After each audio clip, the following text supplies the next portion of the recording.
Hey everyone, Teletrans4, aka TIV here. And this week we had a Fan First Tuesday stream for both Transformers and Power Rangers.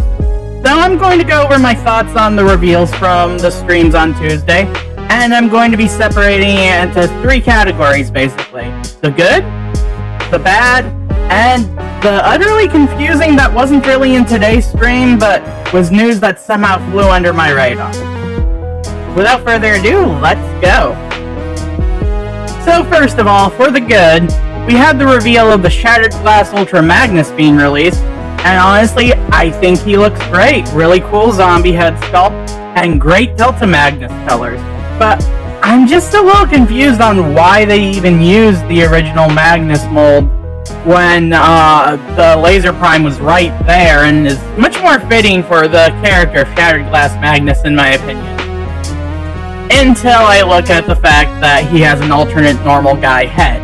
I'm fairly certain Hasbro's intending this to be both a Shattered Glass Magnus and Delta Magnus release, essentially, knowing that anyone who wants this to just be Delta Magnus or Magna Convoy can just get some retro labels for it. And looking at the inner robot and just the way the blue and black look together, I am so going to get this to serve as my Magna Convoy since I missed out on Takara's repaint slash minor remold. No, not really that remold.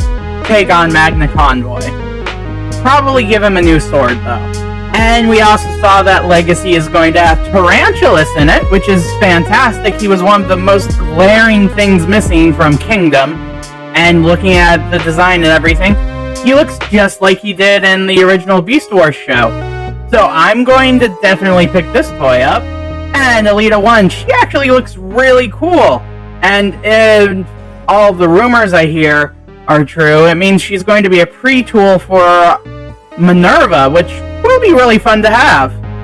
And then there's the new Legacy G-Axis.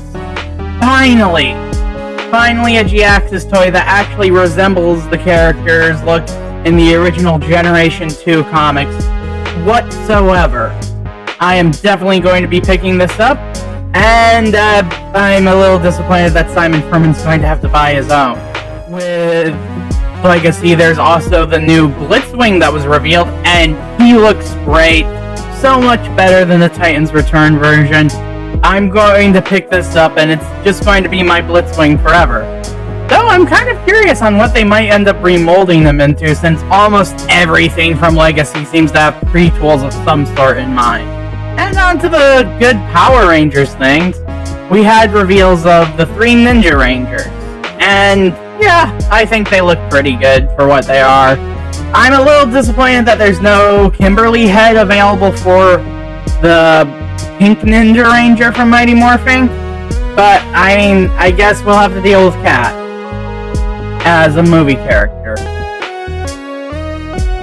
Yeah, I'm not a huge fan of it either. And alas, that's all the good opinions I have left on the reveals from Tuesday. The other reveals are, well, there was Menasor slash Motormaster, and he looks fine on his own, and he looks very, very well engineered, but I have never, ever been a fan of the G1 accurate look of Menasor, where he's basically just wearing the other Stunticons as like armor on top of these huge arms he already has from his trailer. It's just not for me. But I was interested to see that this guy looks like he has Combiner Wars support. And I'm interested in seeing what he might be a pre-tool for. Some people have rumors that, oh, this might be an Armada Optimus later. I'm hoping those are true. Wild Rider, actually. Wild Rider, he looks fine. I really like the look of his guns, honestly. And I kind of wish I could buy the guns by themselves to equip to other bots. Like, I think they look really good with the, Run Amok and Runabout. And then there's Knockout. Yeah, I just really am not a fan of these proportions for him.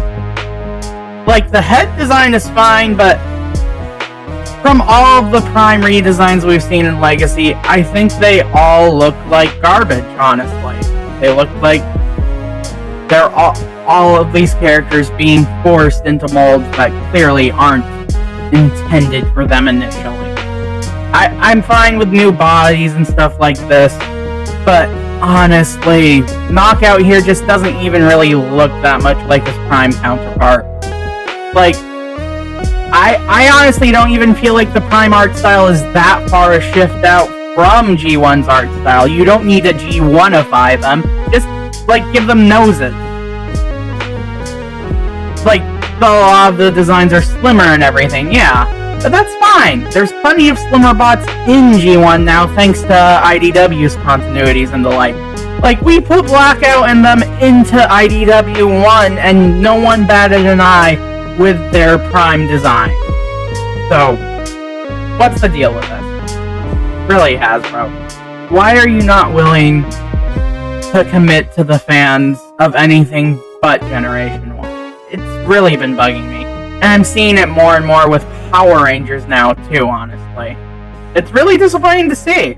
And then the last thing, I'm just gonna complain about how I'm really disappointed that the Soundwave was a package refresh after all, and it's just Siege Soundwave without the battle damage. Being Legacy and its theme being the multiverse, you'd really think this would be the time to introduce another version of Soundwave, like from the Unicron trilogy, or from Prime, or from anywhere else. But no, just use the Siege one, I guess. And then when it comes to the bad news from Power Rangers, they revealed the Power Sword. Which, it looks fine. It's a fantastic looking replica. Weird electronics shoved in for no reason, basically, because, like, it's not like the Power Sword really glowed or flashed all that often in the show. And, yeah, I'd honestly actually be really tempted to pick this up, but a replica like this really doesn't need to be $220 before shipping.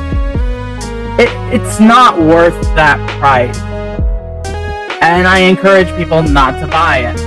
And in the utterly baffling, something I missed from March is the fact that apparently Super Megaforce is getting a sequel special on Netflix with Gosei's Treasure. I'm just so very confused by the fact that this is a thing, because, like, Super Megaforce is one of the most hated seasons in the fandom, and Hasbro's been relatively, like, open and receptive to, like, fan complaints and everything. So I'm really confused on why this would even hit the pitching floor.